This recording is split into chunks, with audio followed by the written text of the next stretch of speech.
So, how do you auto caption videos with description? So, to start off, we'll be using the auto caption right here.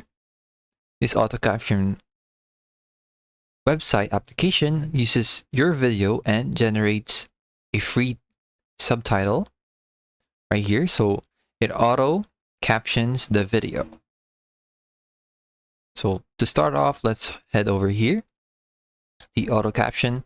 So, you need to have a Google account or register using an email. And for demonstrations, we're just going to use this one. So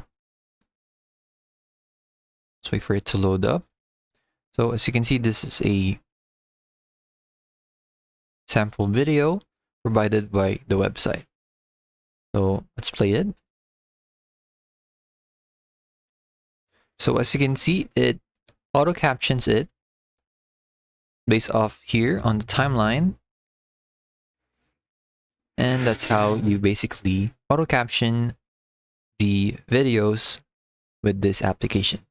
So you just need to upload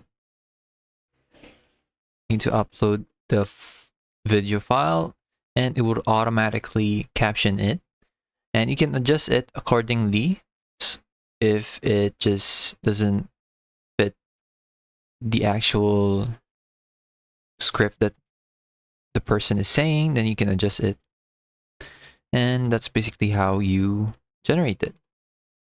Okay, thanks for watching. Don't forget to like and subscribe for more helpful topics.